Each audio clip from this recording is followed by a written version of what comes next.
Hello there, welcome back to the channel, welcome back to Wildlands Zoo, and welcome to what I am going to term my autumn cold voice. I unfortunately have the sorest of throats this week. However, I wanted to get our gift shop build out to you ASAP, so I'm soldiering on, and unfortunately it does mean that my dulcet tones are going to be a little bit nasally, or more nasally than normal, shall we say. As you could likely tell from the thumbnail, this week we are going to tackle the gift shop, my first, and without spoiling the end, possibly my last gift shop that I have ever made in Planet Zoo. I have been scared to touch the gift shop feature ever since it was implemented because of all the problems of it breaking everybody's zoos, so I thought maybe we're at a point now where I can at least not break the zoo by putting one in. Before we jump into all of that, however, if you have any sympathy for my poor cold-ridden head right now, hit the like button. If you're not subscribed, don't forget to tippy-tap that subscribe button. And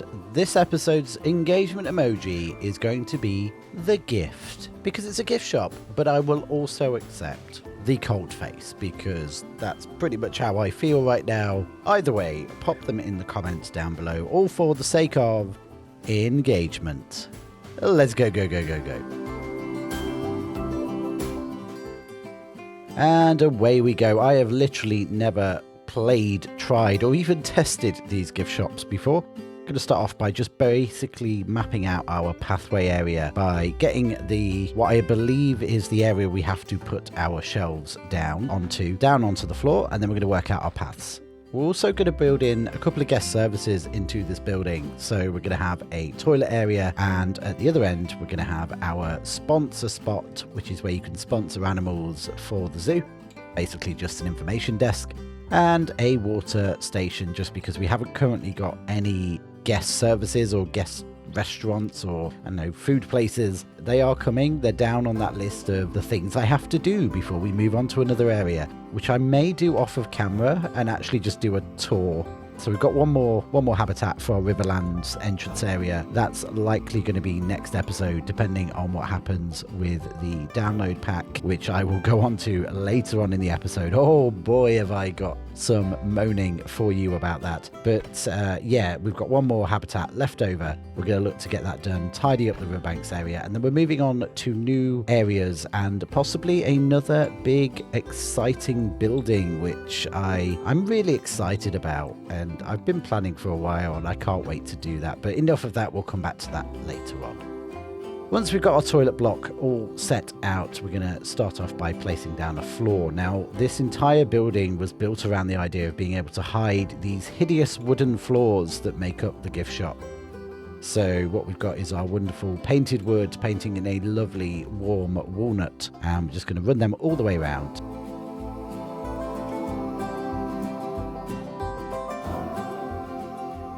And then for our toilet area, I thought, why not ruin the piece count and make a herringbone tiled floor? Now, in all honesty, I've always been a little bit afraid of going into this level of detail. And actually, after running Mr. and Mrs. Haribo's wonderful swimming pool, which was recently placed upon the workshop, and realizing actually it doesn't run too bad, I'm going to be a little bit braver, going to be a little bit more daring with the amount of pieces we use in our zoos. So, and look at it, I love how it looks. It's such a good pattern. To finish off our toilet block, we're obviously going to need to put a sign up, otherwise no one will know where it is. So we're going to run that along the top, and then we're going to pop these giant male and female signs to sort of give us a male and female toilet area. Not that people will separate like that. They'll just all go in a group because the weird visitors to the zoo like to pee together. Now we're going to start adding a bit of visual identity to the walls, and that's basically started off with a couple of walnut planks, just again bringing in that walnut colouring. I think browns are very much the theme for this gift shop. I was going to go very colourful, and then I sort of veered off to a bit more classic. And once we've done that, we're going to start building one of two trees that are going to hold up the ceiling. And I know, trees at a gift shop holding up the ceiling, how authentic, how original, how never done before. Okay, I get it. Everybody does them. But I really wanted to try out this plan I had of having a plush pit, and you'll see that in a moment. And the tree just kind of fit, so I thought I've got to do it. I'm probably not going to do a gift shop on this size again. or a gift shop ever if it's as horrendous as this experience was, as you will find out towards the end. But yeah, once we built our tree, I copied it, I moved it down the other end, changed it, and then we're just going to drag our floor back up to cover that all over. And look how tidy it looks afterwards. Now with the trees done, we're going to build the first of my attractions within our gift shop, and that is a plushie pit. We used to have a Disney store near us that had one of these in, and it was amazing.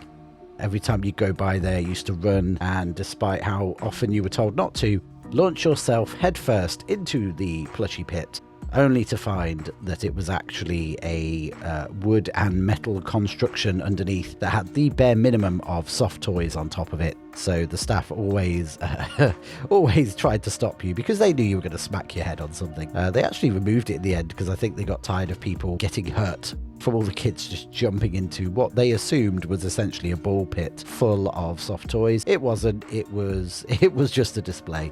But ever since, I've sort of looked into gift shops and sort of seen these piles of plushies, and it's like, that's a fond memory. That's a fond memory of potentially broken bones. Moving on, we're going to make a little bit of a more decorative display behind our till area. We're going to have this sort of wooden cladding with the wooden boards separated in an amount of it. I'm not going to bother building a whole new question mark. We're going to use the horrifically oddly shaped base game one. It'll do. It's only a sign. Again, a lot of this shop is superfluous. It won't really be used. And then opposite that, we're going to do a little display area. So while I was looking at inspiration, I saw a lot of architecture places that do retail fronts for zoo gift shops. Amazingly, that is a thing. And they all seem to have these sort of statue areas. And I thought, yeah, I'd like to use a statue. So we're going to bring in this cheeky little chimpanzee, give him a little log to sit on and build him a little bit of a display. And the idea is most of the time people come through here, they won't buy much, but it's just part of the experience, isn't it? You go in, have a look at everything, normally buy. Certainly if you're in the UK, the gift shops are normally full of little tiny rocks that have no purpose, that as a kid you were convinced you were some sort of serious collector for. Plushies, puzzles. Weirdly enough, zoos always seem to have some form of dinosaur paraphernalia in there as well. No idea why that is either. But essentially, yeah, this is just something you can stand in front of, maybe have a photo taken, just to decorate up this big blank wall that we've got on the other side. Now, I promise you it looks a lot better, as you'll see later on once we get some planting on it. However, for now, we're just going to make what I think looked to me a bit like a giant deer head with these antlers coming off of it. It does look better, I promise.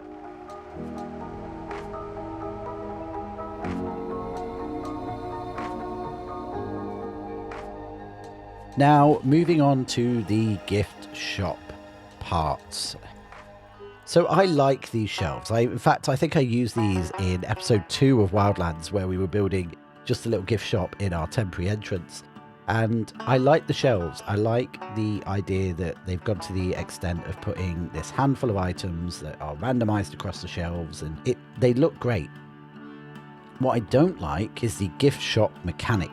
So right now, you can see, as I'm building these, they are all touching the floor, and they are all green at the top, on the top right hand side there, where it says that they're connected. So you'd think these would be great.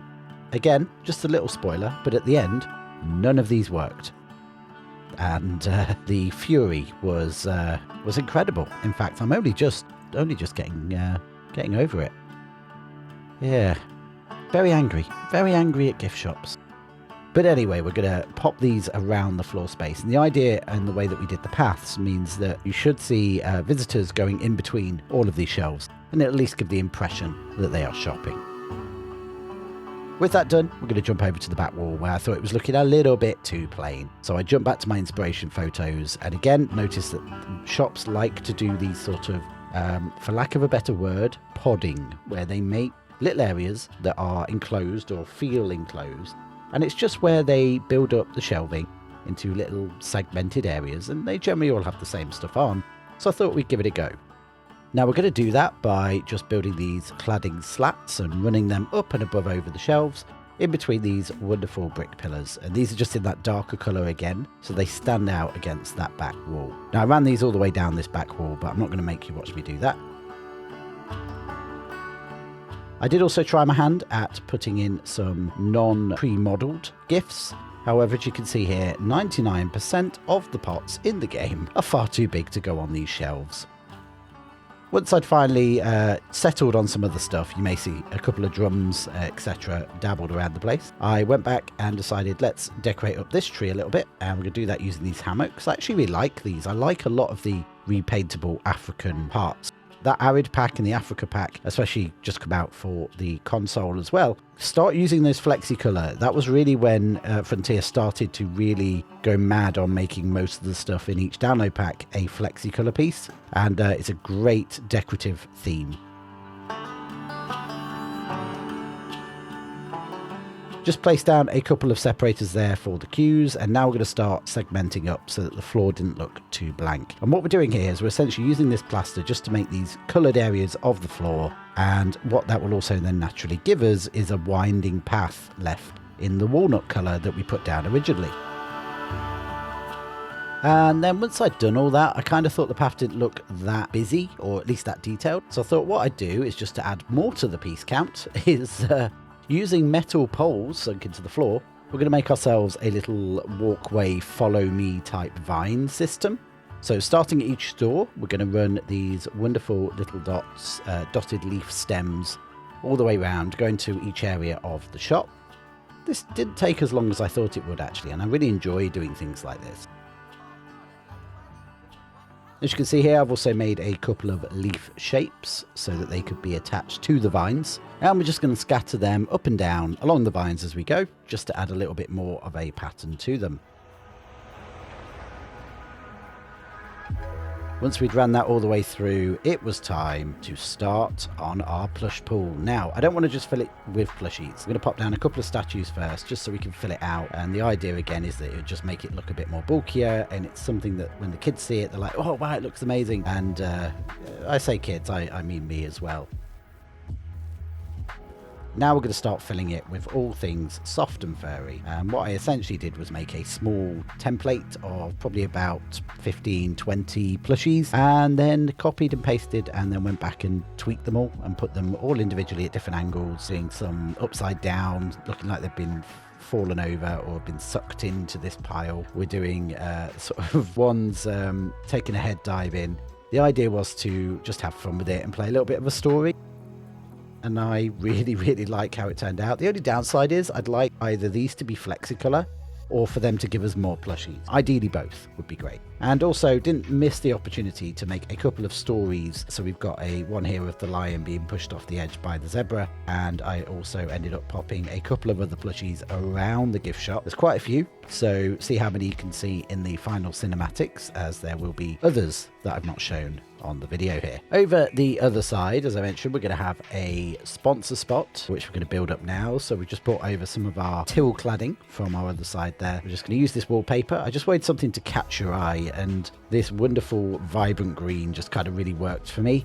I did lighten it up a bit, use some of the colours from the wall so it didn't look too out of place. And then we had this empty corner, and I thought the best way of getting around that is we could build a little photo spot where you could sort of have your photo taken next to a wonderful orangutan statue. So we're just going to place him on top of a rock there, bring in a couple of logs for seats. I will go back in a little while and add a bit of planting behind him so he's got a bit of greenery.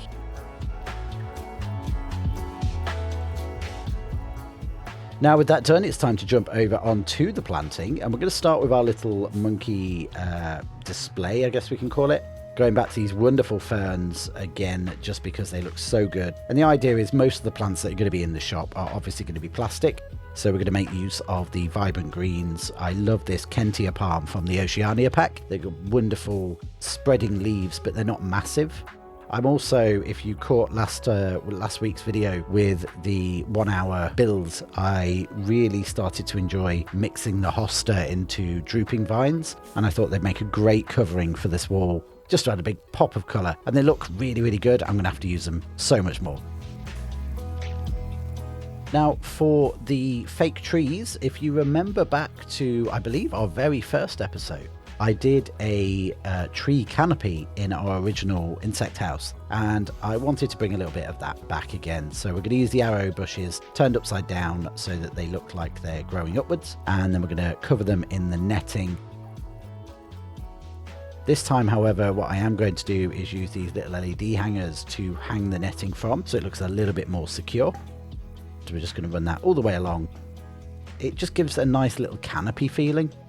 To finish off, we're going to need some lights, so we're going to make ourselves a couple of custom light fittings. We use a couple of bits of plaster here just to hang from the ceiling, and then we're going to attach a couple of spotlights to it. We're going to use, again, these LED fittings are so versatile, so we'll use those as mounting points. Rather than going for the rough rope, which is normally my go-to for steel cable, we're actually going to use the Grasslands pole because it looks even thinner. We're just going to create a couple of spotlights. So same method as I've done in the past. Some of these little garden lights attached to an LED hanger, change it to black, and they look like perfect little spotlights. We're going to put 6 on each. Now these don't give out that much light, as you'll see as we're moving it around. It just gives this nice little glow, but it just lightens up some of those darker areas.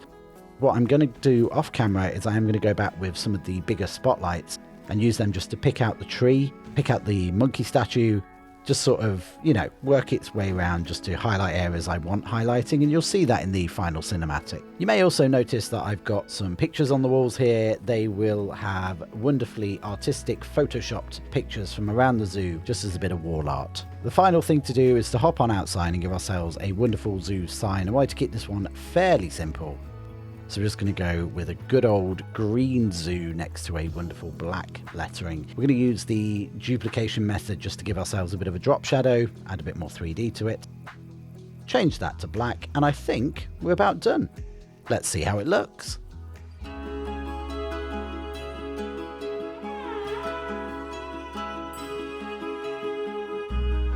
Oh, I love it. Okay, so this one actually, I know I say I love it every time, but this one I actually got to the end of and I was so proud. It was a lot of little ideas that came together really well. The one thing that ruined it, and you'll notice as we go through these ending cinematics here, is that actually the area around the tills have changed. And that's because these gift shops are still absolutely broken. I looked and looked and looked around at issues where the staff don't enter the gift shop area correctly. Yeah, I can only get one till working. There's nothing blocking him. It's not as though this entire shop is the gift shop, so it's not as though they can't get in the door, but they just will not walk into the area if there's absolutely anything within a certain distance, and it just really ruined the look of it. So I'm kind of resolved to the fact that yes, they are still broken. Frontier, you really need to fix this. These need to be enterable from all sides. If you look carefully in the cinematics, people do end up using them, but you know what? I don't care. I don't care if they don't get used. I love how this building looks. We've still got that stream of people going through because they all need the toilet. It was well worth building, and it was, you know what? It was fun. And that's all I can really ask. If you also had fun today, then please tippy tap that like button. It really helps the video out, really helps the channel out. We're so close to 2,000 subscribers. I never thought we'd get this far, and I know this is going to age like fine milk, but if you're not subscribed, make sure you tippy tap that subscribe button. I will see you next time. Goodbye.